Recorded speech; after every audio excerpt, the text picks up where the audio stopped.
नेवासा येथे भारतरत्न डॉक्टर बाबासाहेब आंबेडकर यांची 134वी जयंती उत्साहपूर्ण वातावरणात साजरी करण्यात आली। डॉक्टर बाबासाहेब आंबेडकर जयंती उत्सव समितीच्या वतीने महामानवाला अभिवादन करण्यात आले। गोरगरिबांची मुले ही आज उच्च पदावर गेली ही किमया डॉक्टर बाबासाहेब आंबेडकरांनी केलेल्या संघर्षामुळे असल्याने त्यांनी केलेल्या कायदा व कलमांचे पालन करून त्यांच्या विचारांना जिवंत ठेवण्याचा प्रयत्न करा असे आवाहन यावेळी संतोष खाडे यांनी यावेळी बोलताना केले। यावेळी झालेल्या जयंती कार्यक्रम प्रसंगी नेवासा पोलीस स्टेशनचे परिवीक्षाधीन पोलीस उपअधीक्षक संतोष खाडे यांच्या हस्ते डॉक्टर बाबासाहेब आंबेडकर यांच्या प्रतिमेस पुष्पहार घालून पुष्पांजली अर्पित करून अभिवादन करण्यात आले। भारतरत्न डॉक्टर बाबासाहेब आंबेडकरांचा विजय असो, जय भीम, जय जय भीम असा जयघोष यावेळी करण्यात आला।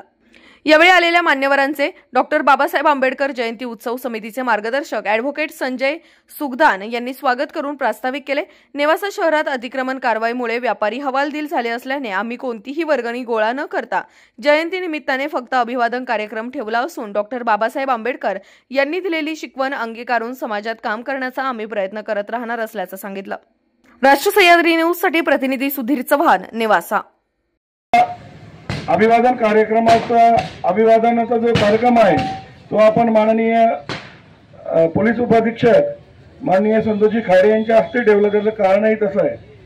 कारण खाडे साहेबांच्या मी ज्या यूट्यूबला सर्च केल्यानंतर बघितलं की खाडे साहेब हे एकदम आपल्यासारखे सर्वसामान्य कुटुंबातले आणि बहुजन घराण्यातले आहेत आणि या परिस्थितीत तुम्ही त्यांचे यूट्यूब सर्च करा आणि कोणत्या परिस्थितीत ते आज ते पोलीस उपाधीक्षक आहेत। म्हणजे तुमच्या समोर आज ऊसतोड कामगाराचा पोरगा डीवायएसपी म्हणून उभा आहे। तो फक्त आणि फक्त जर कोणामुळे उभा असेल तर त्याला एकमेव कारण आहे डॉक्टर बाबासाहेब आंबेडकर। कारण आपल्यासारख्या दिनदुबळ्यांची पोरं, गोरगरिबांची पोरं, लोकांच्या बांधावर मोलमजुरी करणाऱ्यांची पोरं जर क्लास 1च्या खुर्चीत बसायचे असतील, लाल दिव्याच्या गाडीत बसायचे असतील तर त्याच्यासाठी राज्यघटना आणि राज्यघटनेने दिलेले हक्क,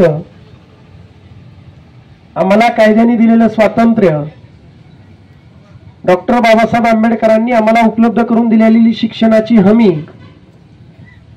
डॉक्टर बाबासाहेब आंबेडकरांनी घटनेमध्ये टाकलेलं कलम 14 जे आम्हाला मोफत शिक्षणाची आणि सक्तीचं शिक्षण देतं, कलम 45 मध्ये राज्यावर कर्तव्य घालतं की आम्हाला शिक्षण द्या, जे संरक्षण आम्हाला राज्यघटनेनं दिलं त्याच राज्यघटनेमुळे आज मी किंवा माझ्यासारखी इतर कितीतरी मुलं चांगल्या ठिकाणी, चांगल्या पदावर, चांगल्या गाडीत बसू शकतात।